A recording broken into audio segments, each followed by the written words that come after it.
After 2 years of pandemic disruptions that closed schools and forced students to learn online, kids have forgotten how to be students. Interim Cortez Superintendent Tom Burris wants to change that with the start of a new school year. You're watching the Local News Network, brought to you by Fast Signs and True West Auto. I'm Wendy Graham-Settle.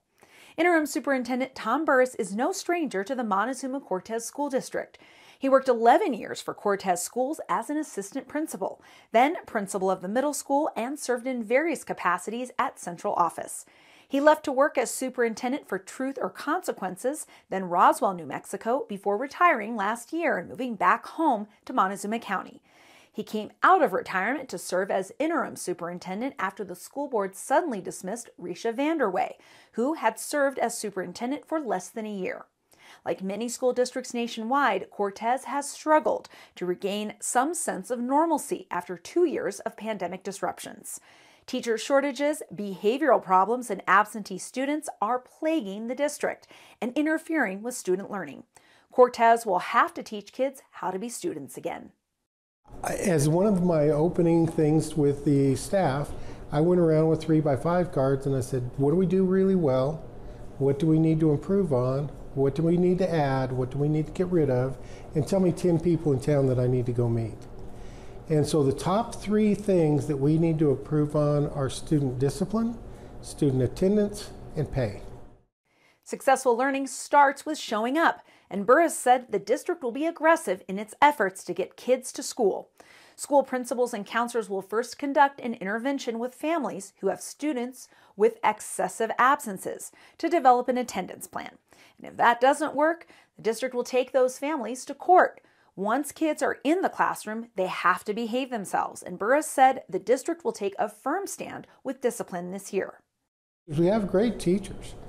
They just need to do what they do best and not be hampered by attendance issues or discipline issues in the classroom or whatever. Teachers don't need to be harassed, threatened, hurt by students, and I won't stand for that. Like schools nationwide, Cortez schools are plagued with staff and teacher shortages, so much so that the district was forced to close Minot Elementary School for the school year. The district has about 30 openings with classes starting on August 15th. This summer, the school board increased the base salary from $31,000 to $36,000 a year to improve retention, but it's still significantly lower than other districts in the region. Starting salary for a Durango teacher, for example, is $44,700 a year. In Farmington, it's $41,000 a year.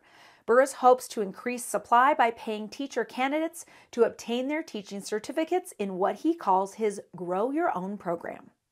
My method of the Grow Your Own program is I'll pay for the classes up front. And I want you to pass them, of course, and you'll only have one chance at this. If you fail your classes or you drop out or whatever, I just say thank you very much for trying, and you're not going to be going forward. But if you go forward, pass your classes and do that, we are going to continue paying for your class up front so you don't have that financial burden to start with. And hopefully we get you to be a teacher for us in the district, and then I'll require that you stay here at least 3 years. And goal number 1, get kids caught up academically after falling behind during the pandemic's disruptions. We've got kids who are way behind because they were unmotivated. My opinion on online classes, you put the most irresponsible group in the most responsible position by letting them motivate themselves to complete their coursework. I know what kind of kid I was, and I'd be outside. So we have to work with kids where they are. We've got to bring them forward and get them ready for the next school year. With the move to a 4-day school week, teachers will have 2 days a month to work on curriculum. Burris says the district will work on grade level standards so that all teachers in one grade level are teaching to the same standard, and that students are learning what they need to learn to proceed to the next grade. We've got to use the standards to establish our lesson plans to establish that alignment. And then, as we talked a minute ago, the vertical alignment, we've got to make sure that we're preparing kids for the next grade.